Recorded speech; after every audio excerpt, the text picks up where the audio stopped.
ایک ٹرک جو ہے 1.25 ارب کا نکلتا ہے، اور آپ یقین کریں اڑدگڑ، پشتو کا لفظ ہے، اڑدگڑ لگی ہوئی ہے، جناب علی چینا جپٹی ہے، چوریاں ہیں۔ اس مملکت خدا داد کے وسائل لوٹے جا رہے ہیں۔ جو اے پی ایس کے بچوں کے قاتل تھے، ہم نے ان کو بھی چھوڑا۔ یہ یاد رکھیں، اے پی ایس کے جو پکڑے گئے قاتل تھے ان کو ریاست پاکستان نے آفیشلی آرٹیکل 45 کا استعمال کرتے ہوئے چھوڑا ہے۔ میں سمجھتا ہوں ذاتی طور پہ اتنا پھیل چکا ہے، اتنا بدمستاتی بن گیا ہے، اتنا قوی الجثہ ہو چکا ہے کہ اس کے تقسیم کے ایام ضرور آئیں گے۔ ایشو کا کیا حل ہے؟ یہ جو اخلاقی ایکزرشن ہوا کرتی تھی،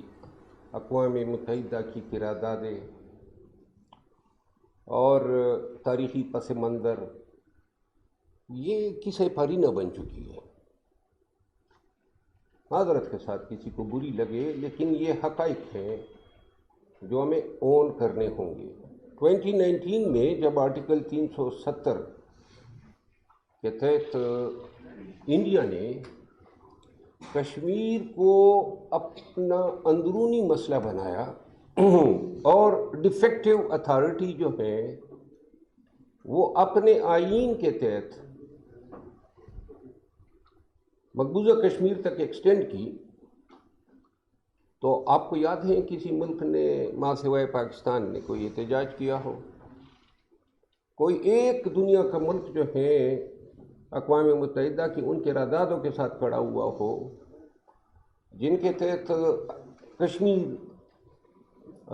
پہ پلیبسٹ کی کمٹمنٹ تھی؟ کسی نے سفارتی تعلقات منقطع کیے ہو؟ کچھ نہیں ہوا۔ آج کی دنیا میں اخلاقیات، آپ کے مارل گراؤنڈز، آپ کی دلیل، آپ کی منطق، وہ ایکسیپٹ تب ہوتی ہے جب آپ معاشی اور اسٹریٹجک پاور ہوتے ہیں۔ اگر آپ کے پاس ہیں، ٹیکنالوجی ہوتے ہیں، آپ کی اب دیکھیں نا فلسطین پہ کتنا شور و غوغا ہے۔ بوسنیا ہرزیگوینیا میں ایک جنگ ہوئی، ساری دنیا میں اس پہ شور و غوغا تھا، انٹرنیشنل کمیونٹی چیخ رہی تھی۔ اور بھی جتنے نکور کاراباخ کا ایشو آیا، اور دنیا کی اگر آپ یہ 3-4 دہائیوں کی تاریخ دیکھ لیں تو جتنی بھی انٹرنیشنل ڈسپیوٹس آئے، سب پہ جو ہے آواز اٹھی، کہیں پہ پیس کیپنگ فورسز بنی، دنیا نے جو ہے اس کے لیے اپنا ایک ایپریٹس دیا۔ کشمیر پہ خاموش ہے، کوئی سگنیفیکنس نہیں ہے، اور اس کی وجہ کیا ہے؟ وجہ ہے، اب تو میرا خیال ہے زیادہ ہوگی، لیکن 1.6 ارب کی پاپولیشن کے ساتھ انڈیا ہے، ایک بہت بڑی مارکیٹ پیش کر رہا ہے دنیا کو۔ اسلحے کی خریداری کا مارکیٹ ہے، سافٹ ویئر کا مارکیٹ ہے، آئی ٹی کا مارکیٹ ہے، گڈز جو روزمرہ کے معمول میں استعمال ہوتے ہیں۔ تو لہٰذا جتنے بھی دنیا کے پاورز ہیں ماں سوائے چائنا کے، وہ سب کشمیر ایشو کو اپنے معاشی، اپنے اسٹریٹجک اور اپنے جو انٹرنیشنل ڈپلومیٹک ان کے ریکوائرمنٹس ہوتے ہیں ان کے اینگل سے دیکھتا ہے۔ تو لہذا یہ جو آج کی دنیا میں کسی بھی قوم، کسی بھی نظریے سے یا کسی بھی بیک گراؤنڈ سے تعلق رکھنے والے کسی قوم کے مسئلے کا حل اس میں نہیں ہے کہ حقیقت تو یہ تھی جب کے پی یعنی صوبہ سرحد، جسے ہم فارمرلی NWFP کہتے تھے، خیبر پختونخوا،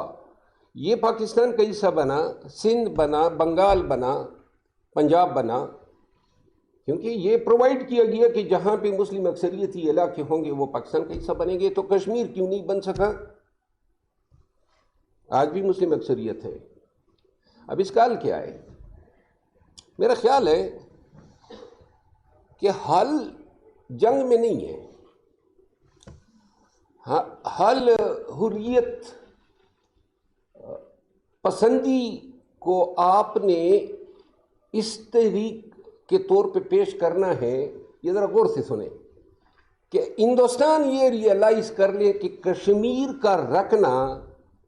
یا کشمیر کا پالنا جو ہے کشمیر کے مسئلے کے حل سے زیادہ کاسٹلی ہے۔ جب ہندوستان کو یہ احساس ہوگا کہ یہ کشمیر اتنا مہنگا ہوتا جا رہا ہے، اور وہ کس طرح ہوگا، یعنی آپ مقبوضہ کشمیر میں اور obviously آزاد کشمیر میں یہ جو تحریک ہے سیاسی، اس کو جلا دے، اس کو جاری رکھے، اور وہ تحریک جو ہے حریت کی، دیکھیں ایک بات تو کشمیریوں کی مانی ہوگی، میں بارہا ایکنالج کر چکا ہوں، جس طریقے سے کشمیری عوام نے، میں ریپیٹ کرتا ہوں معذرت کے ساتھ، ہماری انتہائی معتبر سیاسی قائدین آزاد کشمیر کی موجود ہیں، میں کشمیریوں کو جب یہ نکلے اپنے مطالبات کی منظوری کے لیے، کس طرح انہوں نے پاکستان کی حکومت کو اپنے گھٹنوں پہ بٹھایا، یہی کسی قوم کی حمیت، اس کی شناخت، اس کی وحدت اور اس قوم کے یکجا ہونے کی وجہ سے اپنے مسائل کا حل خود ہی اپنی دہلیز پہ حاصل کرنا ہوتا ہے، جو کشمیریوں نے ثابت کیا۔ ابھی 2 ایجیٹیشنز ہوئی، اور کیا انہوں نے جو مطالبات ہیں، مثال کے طور پہ 3 روپے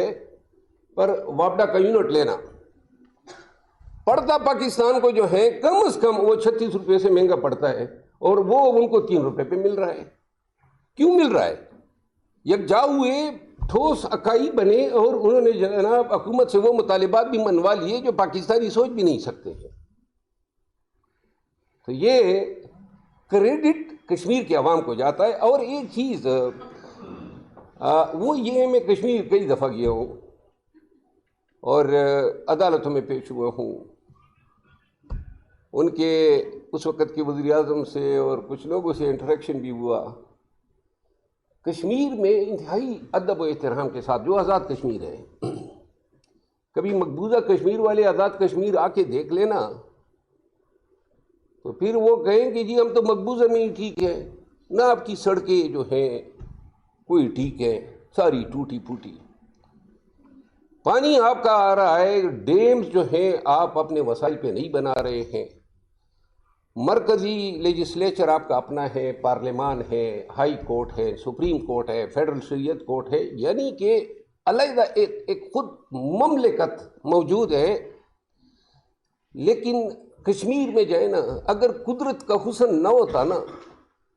تو جو حکومتیں رہی ہیں انہوں نے تو اس کو اجاڑنے میں کوئی کسر ہی نہیں چھوڑی ہے۔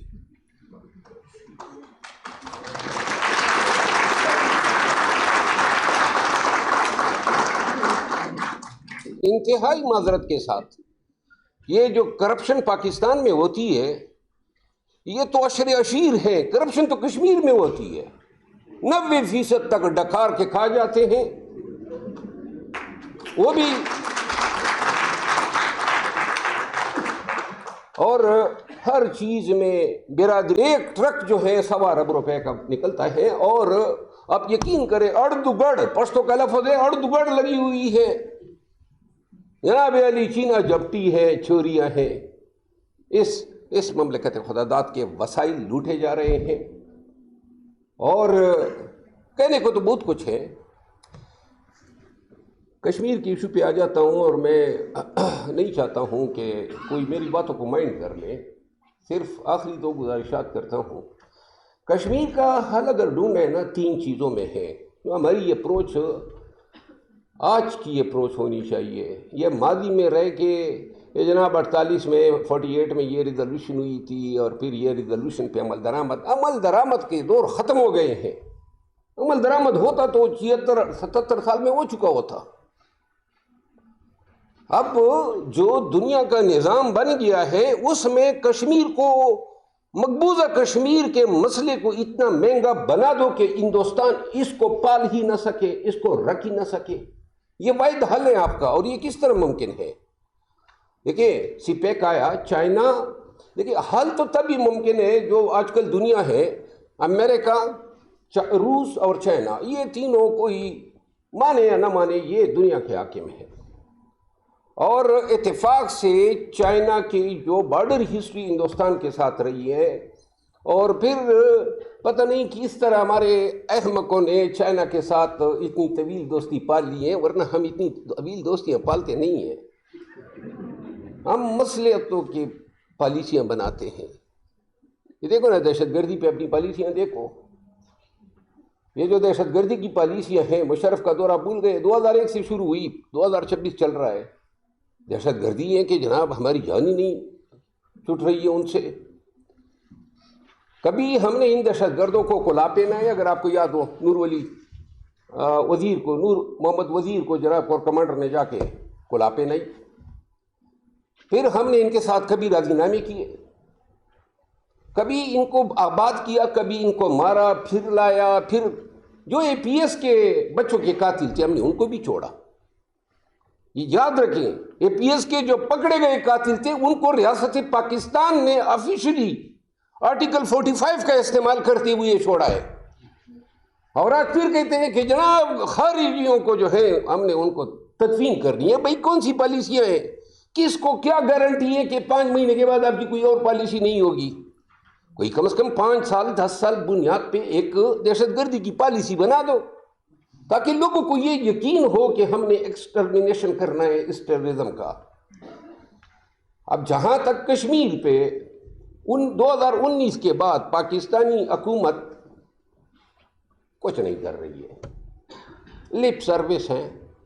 ویسے ہی ہینڈ آؤٹ آ جاتا ہے۔ ہم جب بچے تھے نا، آپ کو بھی یاد ہوگا، ہم بچے تھے تو پی ٹی وی آن کرتے تھے تو یہی خبریں چلتی تھی، بارہمولہ میں جو 13 بھارتی فوجی جہنم واصل ہو گئے، اننت ناگ میں 3 فوجی بھارتی فوجی جہنم واصل ہو گئے، اور جموں میں یہ ہو گیا۔ یہ بچپن سے ہمارے ذہنوں میں بیٹھا ہوا ہے، وہی واصل ہوتے کرتے کرتے کتنے واصل کیے، ختم ہی نہیں ہو رہے ہیں۔ اب اس پالیسی کو چھوڑ دو، آ جائیں حل پہ آ جائیں۔ جب تک دہلی، واشنگٹن، بیجنگ اور پاکستان اس ایشو پہ نہیں ریزالو کریں گے، اور ریزالو تب کریں گے جب کشمیری خود کشمیر کو اتنا مہنگا بنا دیں گے ہندوستان کے لیے کہ ہندوستان کو کشمیر رکھنا جو ہے بڑا مہنگا پڑے، مشکل۔ اور آج کل کی دنیا معیشت کی دنیا ہے، تو لہذا کس طرح کرنا ہے، مقبوضہ کشمیر میں اس تحریک کو کس طرح جلا دینی ہے، کس طرح اس کو پنپنا ہے، کس طرح ہم نے اس کو دوام دینا ہے، کشمیری کر سکتے ہیں اور کر کے دکھائیں گے، وقت آئے گا۔ امید پہ دنیا قائم ہے، لیکن بہت دکھ ہوتا ہے کہ جب سرحد کے اس پار بھی آپ کے عزیز و اقارب ہو، آپ کو ملیں گے ایسے عزیز و اقارب، یہ ڈیورنڈ کے لائن پہ ادھر جو قبائل ہیں اور ادھر جو قبائل ہیں سیم بلڈ آریجن رکھتے ہیں، تو لہذا جب اس طرح جیلی فرضی تقسیم کی کوئی لکیر کھینچ دی جاتی ہے اور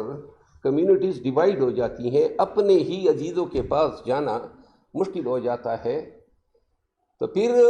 یہ ایک دائمی احتجاج جو آپ کے قلب میں پنپتا ہے اس کو جنم دیتے ہیں،